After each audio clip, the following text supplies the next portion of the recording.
Everyone loves a queue in the Olympic City, it's a matter of speaking. But yeah, people do. People do queue as they are doing here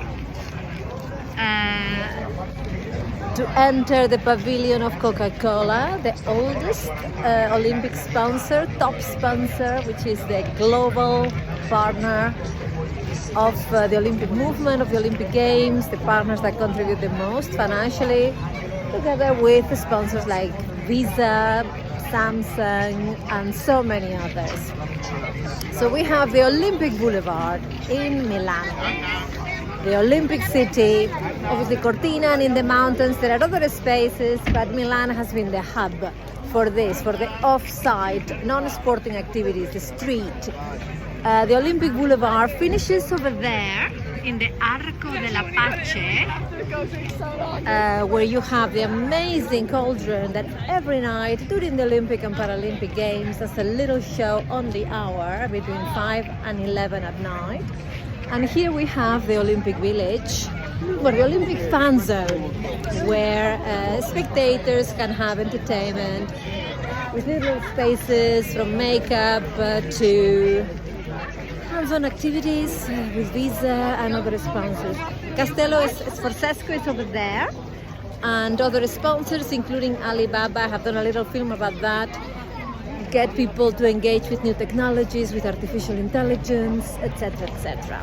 And Coca-Cola always does kind of fun experience. In this case, is a peak.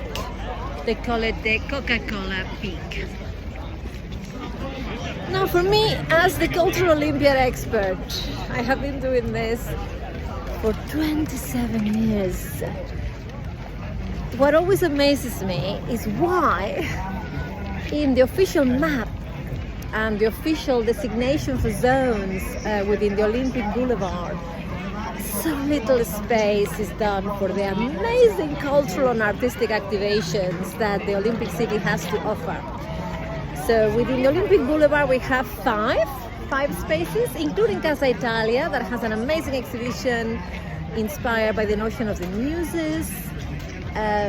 We also have an exhibition on 3,000 years of Olympic heritage, Olympic stories. We have the metro station. I have also done a little film about that, that showcases statistics about winter sports, just fun things that have a bit of an edge, an artistic and cultural edge. But it's only 5 of those, as opposed to the 15 sponsor activations, 10 national houses, 6 stores, Olympic stores, which are the ones gathering the biggest queues. Why is that? Why is it so hard to present exhibitions and artistic interventions as something that is fun, entertainment for the fans? That is the big question. Why do we assume that no one will queue for those things? They're happy to be here for hours, waiting to enter the peak of Coca-Cola, but they would not do that in order to see amazing world-class art, such as the Kiefer exhibition at the Palazzo Reale. That is a real highlight in Milano this year.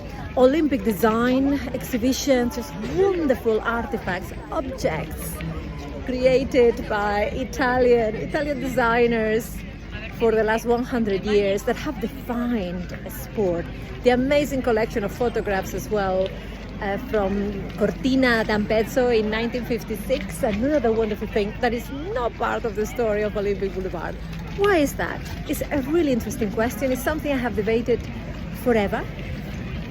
And again, it has to do with this need for the Olympic City to be light touch, to be easygoing.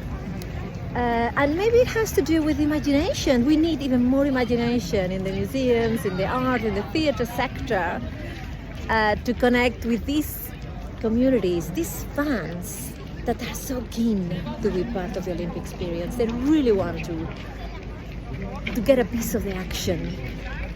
So it's work is still to be done. I have been doing it since Sydney, since 1999 and 2000.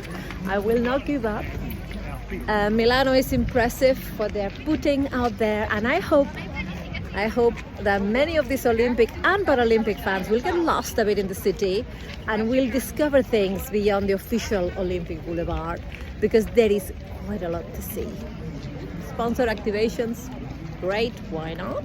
But get lost in some of the museums, in the galleries and the theaters, because they have amazing things on display.